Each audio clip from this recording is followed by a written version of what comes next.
দেশীয় চা পাতা গোল্ডেন ক্যাচেল, এটারই চা। এটা এই যে কালারটা দেখেন আপনারা। ওকে, এটা চা কিন্তু বানানোর উপরেও টেস্ট অনেকটা ডিপেন্ড করে। তো তুমি কি বানিয়েছো সুন্দর মতো? আমি আসলে এইভাবে চা বানাই কখনো অভ্যস্ত না। এখানে হচ্ছে আমি রেড পেপার আর গ্রিন পেপার দিয়েছি।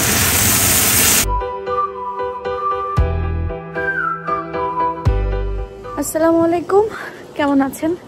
আলহামদুলিল্লাহ আমরা তো আছি ভালো।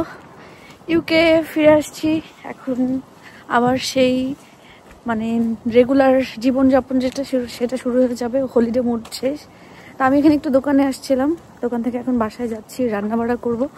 আজকের ভিডিও ব্লগটা ইউকে থেকেই মানে আমার বাসা থেকে শুরু করতেছি। প্রথম দেশ থেকে ঘুরে আসার পরে অনেকেই ইউকের ব্লগ মিস করছিলেন। আশা করি আজকে আপনাদের ভিডিওটা ভালো লাগবে। এখানকার শপে যাচ্ছি, বাইরে কিন্তু -2 বলতে এখন এক ফোঁটা পানি পড়লেও সেটা বরফ হয়ে যাবে, এত বেশি ঠান্ডা। বাংলাদেশে যখন ছিলাম 29, 30, 27, 28, ওটা আসলে অনেক বেশি গরম, কারণ আমরা এখানে অনেক ঠান্ডার ভিতরে থাকি। তো ওই ডিগ্রি মানে ওই ওয়েদারটা অনেক বেশি গরম লাগে। তো হঠাৎ করে বাংলাদেশ থেকে এসেই এত ঠান্ডার ভিতরে এই গত কয়েকদিনই নাকি এরকম ঠান্ডা পড়ছে, এর আগে নাকি এত বেশি ঠান্ডা ছিল না। যাই হোক, এটাও একটা মানে কি বলে, দেশের মানুষ এটা বলে যে এরকম যদি ঠান্ডা পড়তো তাহলে অনেক ভালো হইতো, ওরা অনেক উপভোগ করতে পারতো।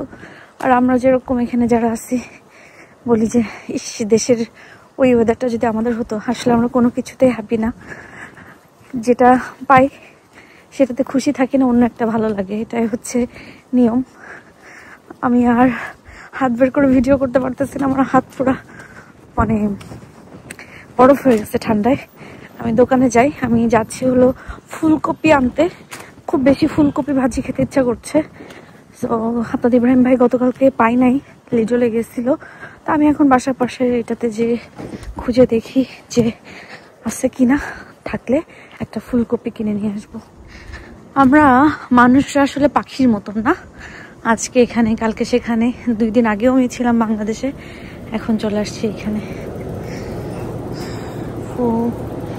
এটা মিল্ক নিতে হবে। ফ্রোজেন কি আছে? এখানে তো শুধু দেখি ব্রোকলি আছে, মাশরুম আছে, ক্যাপসিকাম আছে, টমেটো না, ফুলকপি তো নাই। তার মানে ফুলকপি ভাজি খাওয়ার ইচ্ছা শেষ। বহুদিন পর মনে হচ্ছে আমি আমার বালতিতে 1 বালতি গ্রিন টি খেতে পারছি। দেশে খালামণি কিন্তু একদম অর্গানিক গ্রিন টিও সেল করে, পুরা পাতাটা দিলেই আর কি, পুরা মানে গ্রিন টির যে পাতাগুলা সেইগুলা দিয়েই হচ্ছে গ্রিন টি বানাই দিতে চাইছে অনেকবার, কিন্তু আমি বলছি না, আমি খাবো না, কারণ দেশে গরমে আসলে ভালো লাগছিল না, এই জন্য খাইনি। তবে আপনারা যারা হচ্ছে চা পাতা নেন, আপনারা কিন্তু চাইলে গ্রিন টিও নিতে পারেন। খালামণি হচ্ছে গ্রিন টিও সেল করে, একদম অর্গানিক, পাতাটা গুঁড়া গুঁড়া থাকে, যেটা আসলে খেতে অনেক বেশি মনে হয় মজা হবে।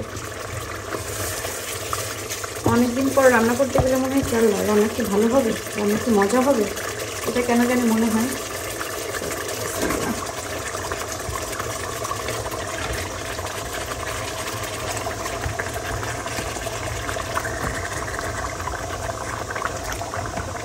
এখানে 2টা বেবি চিকেন আছে।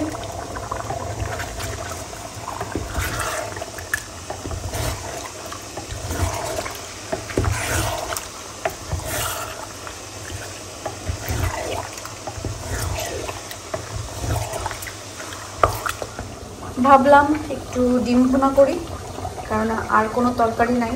সো এমনভাবে রান্না করতে হবে যে দুপুর রাত হয়ে যাবে। সেখানে ডিম ভুনা করছি আর মুরগি রান্না করব, সাথে একটু আলু কুচাই নিচ্ছি, যেটা মিক্স ভেজিটেবল দিয়ে একটু ভাজি করার চেষ্টা করব আর কি। কেমন হবে জানি না, বাট মনে মনে একটা চিন্তা পরিকল্পনা করে রাখছি যে এইভাবে রান্না করব। তো সেইভাবে রান্না করব, ইনশাআল্লাহ মজা হবে। আর এতদিন পরে আমার ছেলেরা আমার হাতে রান্না খাবে, ওরা অনেক বেশি এক্সাইটেড। যাওয়ার সময় বলে গেছে যে আমার হাতের রান্না খাবে। সো আমার মনে হয় সব বাচ্চারাই মার হাতের রান্নাটা অনেক বেশি পছন্দ করে, যে যত যাই মজার খাবার দিক না কেন, তারপরে মারটাই তাদের লাগে। এটা হচ্ছে আমি তো না শাড়ির লাইফ দেখি আর রান্না করি। পেঁয়াজ আর ভেজিটেবলের প্রজেক্ট যেটা এটা আমি দিয়ে দিলাম।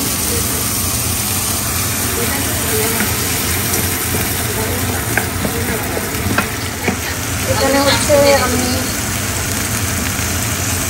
রেড পেপার আর গ্রিন পেপার দিয়েছি।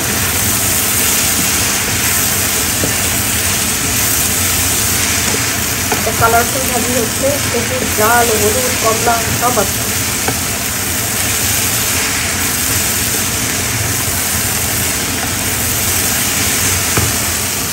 লবণ একটু কম হচ্ছে, একটু লবণ দিই।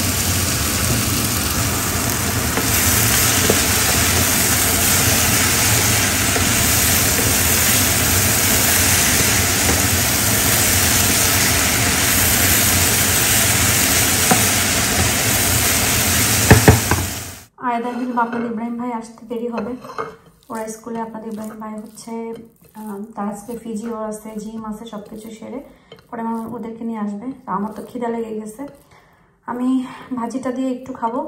ভাজিটা অনেক বেশি মজা হয়েছে। এখানে গ্রিন পেপার রেড পেপার দিয়ে একটা যে ফ্লেভার আসছে সেটাতে আসলে অনেক বেশি মজা। আর এরকম ভাজিতে কিন্তু নাগা দিলে আরও একটু বেশি ফ্লেভার আসে, কিন্তু নাগা দিলে আবার আয়াদা হেল্প আপনাদের ইব্রাহিম ভাই খেতে পারবে না, সেই জন্য এভাবে রান্না করছি, কিন্তু অনেক বেশি মজা হয়েছে। আর তুমি কি খাচ্ছ? আয়াদ ভাত খাবা না?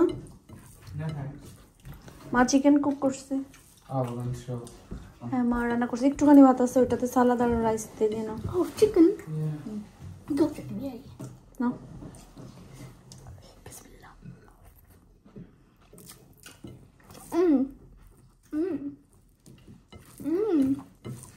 আর ওখানে potato and green pepper red pepper ভাজি, আয়াদ ভাজিও ফ্রাই একটু নিও। হ্যাঁ ওখানে আছে।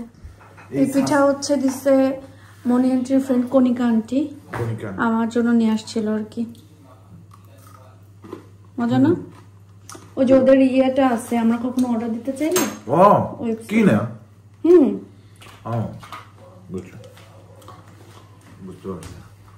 বাট মজা না?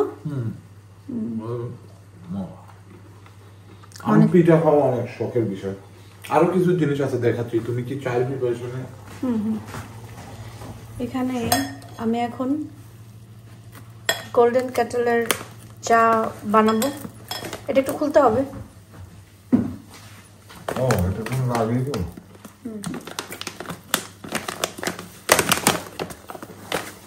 প্যাকেজিংটা কিন্তু সুন্দর না?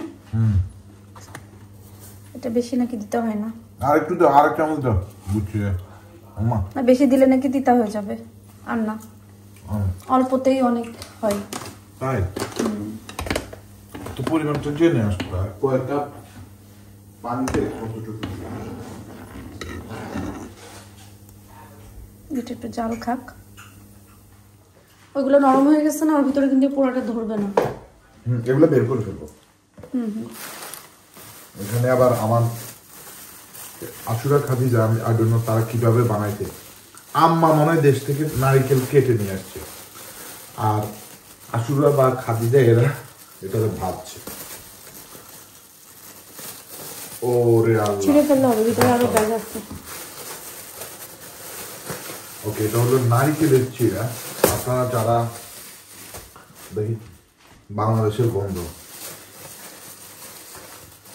তোমার লাগেজটা আসবে না, আমার আর কিছুই ভালো লাগছে না পৃথিবীর কিছুই ভালো লাগে না। আচ্ছা ওরে ব্যাগে তার মানে 1 টাকা 2 টাকার জিনিস নাও আসতে পারে, এটা অসম্ভব কিছু না। এখন আর এটা ছেড়ে যাবে না, এর ভিতরে নিচে কিন্তু আর কোনো প্যাকেট নাই।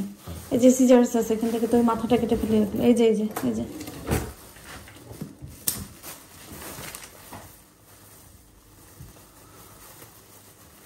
আচ্ছা তাহলে আমি খুলে নিই, আর আমি এখানে চাটা রেডি করি।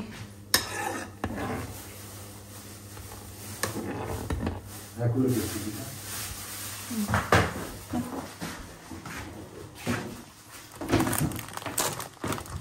এটা হলো নারিকেলের চিড়া, এটা খাইয়ে এটা মানে তাজা খাইতে আলাদা একটা মজা, কুরকুর করে শব্দ হবে।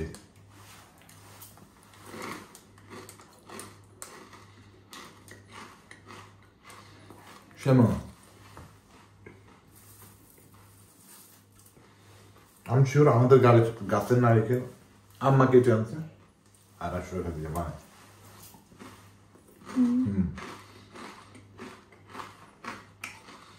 খুবই মজা। চাটা ঢালতেছো দেখি, কাপের এটা উঁচু করো। ও পড়ে যাবে, আচ্ছা পড়ুক। আচ্ছা দাঁড়া ঢালো। এনাফ ইনাফ, এখানে ইনাফ হয়েছে। কালারটা কিন্তু মাথাটা সুন্দর হয়েছে, আমি খেয়ে বলতেছি আসলে কেমন, মজাটা কেমন। দেশীয় চা পাতা গোল্ডেন ক্যাটেল, এটারই চা এটা, এই যে কালারটা দেখেন আপনারা। ওকে, এটা চা কিন্তু বানানোর উপরেও টেস্ট অনেকটা ডিপেন্ড করে। তো তুমি কি বানিয়েছো সুন্দর মতো? আমি আসলে এইভাবে চা বানাই কখনো অভ্যস্ত না।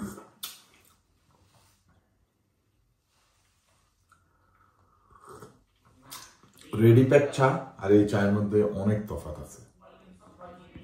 এটা মনে হচ্ছে আমি চাই খাচ্ছি, আর রেডি প্যাক চা হচ্ছে মনে হয় যেন রেডিমেড সামথিং, মানে আর্টিফিশিয়াল খাচ্ছে। এটাতে রিয়েল চার যে ফ্লেভারটা সেটা পাওয়া যাচ্ছে। ওদের মনিয়ানটি বানাইছিল মামনির জন্য, ওটা অনেক সুন্দর ঘ্রাণ বেরোচ্ছিল। বাট আই থিঙ্ক মনিয়ান্টির কাছ থেকে শিখলে তুমিও আরো বেটার বানাইতে পারবে। আচ্ছা যাই, দেশীয় চা যদি দেশীয় বিস্কিট দিয়ে না খায়, এটা কোন কোম্পানির বিস্কিট হবে জানি না। আচ্ছা যাই হোক, একটা দেশ থেকে বিস্কিট মনিয়ানটি দিছে, জানি না। চাও দিছে, বিস্কিটও দিছে, ভালো মাশাআল্লাহ। থ্যাংক ইউ মনিয়ান্টি, খেয়ে নেই।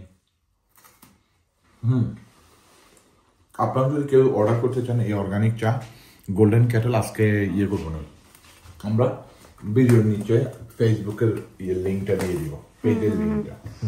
এখানে শুধুমাত্র কিন্তু মনিয়ানটি এই চা পাতা না, অর্গানিক মশলাপাতিও, মানে মশলা বিক্রি করে, ঘি বিক্রি করে। ওইগুলো পাঠিয়ে দিতে বলবো, আমরা ওটা দেখবো না কি কি বিক্রি করে, তখন আমরা বলবো। আজকে চা খাইছ, আজকে চা পর্যন্ত এসেছে। আমি কি এখানে পাড়া প্রতিবেশীটা বলতে যাচ্ছি? না না, এখানে অর্গানিক মশলাও বিক্রি করে, মরিচের গুঁড়া, হলুদের গুঁড়া, ধনিয়া, জিরা, মানে যা যাবতীয় মশলাপাতি। না, ঘি ঘি না, আসলে চা ঠিক আছে না? হ্যাঁ, চার ফ্লেভার আছে, খুবই সুন্দর, খুবই সুন্দর। আমাকে এটা তুমি, আমি কাজে চলে যাবো, এটা ইয়েতে দিয়ে দাও, একটা পটেই দিয়ে দাও। তো দেশীয় খাবারের মধ্যে আরো একটা প্রোডাক্ট, এটা হলো আম্মা, আমার আম্মা, উনি নিজ হাতে আমাদের গাছের আম দিয়ে এই আমসত্ত্ব বানায়। তা আমি বলছি আমার জন্য আধা কেজির মতো আইনো, বাট ওদের ভালোবাসা এতই বেশি, দিশারও এতই দরদ, 1 কেজির মতোই নিয়ে আসছে।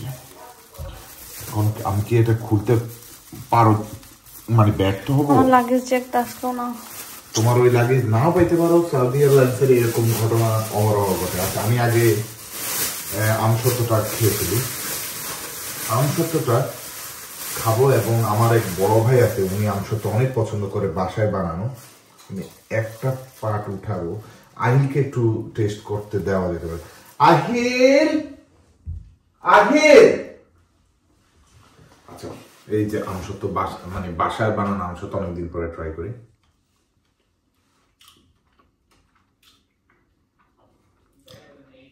প্রথম কামড়ে আমার দাঁতের নিচে একটা বালু পড়ছে। তুমি কেঁদে দিবা যদি তোমার লাগতে না আসে।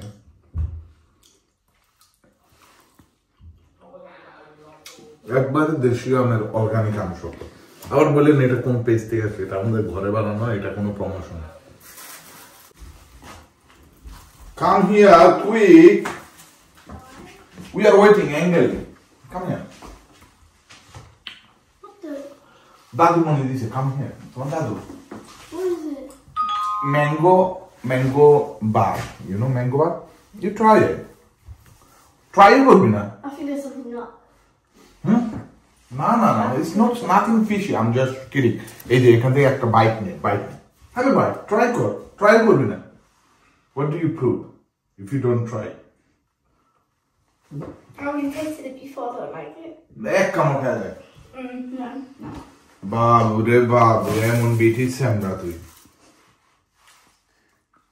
কোনো রকম কাজ টাজ সব করছি, বাট সারাদিনই মনটা অনেক বেশি খারাপ, কারণ দেশ থেকে আসছি 18 তারিখ, আজকে 21 তারিখ হয়ে যাচ্ছে, কিন্তু এখন আমার লাগেজটা আসে নাই। আজকে সারাদিন আমি যখনই মনে পড়ছে আমি মানে কান্না করতেছি। আপনাদের ইব্রাহিম ভাই বলে যে এই এক লাগেজের জন্য সারাক্ষণ কান্না করে বেড়ানো, বাট এটা তো শুধু একটা লাগেজ না।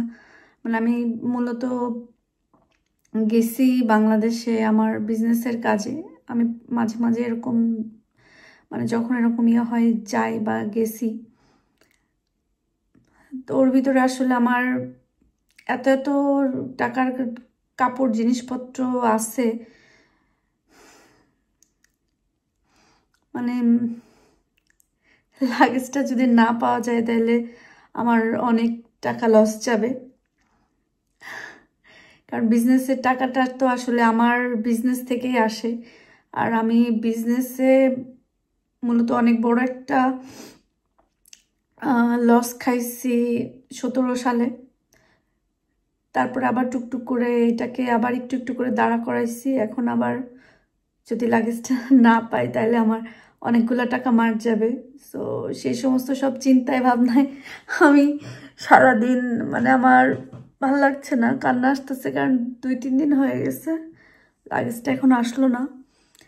তো আপনার ইব্রাহিম ভাই বলে কথায় কথায় কান্দে, আসলে কথায় কথায় না, আমি কষ্ট করে জিনিসগুলো অর্ডার দিয়ে দিয়ে এনে এনে দেশে রাখছি, দেশ থেকে পরে আনতেছি। তো আমার এর পিছনে অনেক শ্রম, কষ্ট, টাকাটা তো আছেই, সব কিছু মিলে। সো এটা যদি না আসে তাহলে তো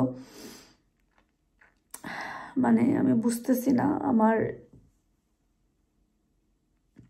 একটা গাদা টাকা লস যাবে। এরকম কখনো হয় নাই, এবারেই আমার ফার্স্ট হইল যে এরকম। তো এটা নিয়ে আর কি আমার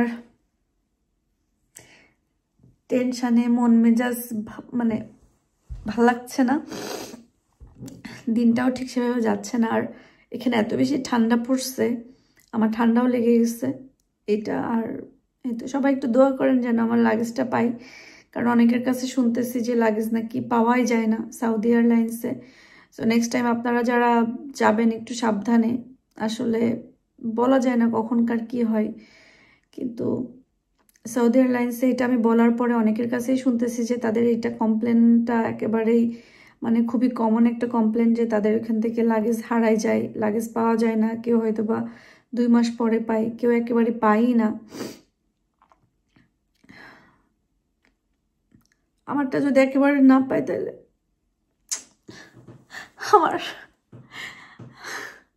মনে করতে আমার মানে আমি মনেই করতে পারতেছি না যে মানে এটা আমি পাবো না। পেয়ে গেলে তো আলহামদুলিল্লাহ, আল্লাহর কাছে শুকরিয়া। আর না পাইলে তো আর আমার অনেক বেশি বড় একটা লস খাবো আমি। যাই হোক, অনেক কথা বলে ফেললাম, আসলে সব কিছু মিলাই ইমোশনাল হয়ে যাচ্ছি। দেশ থেকে আসছি বা অন্য আদার্স অনেক জিনিসপত্র,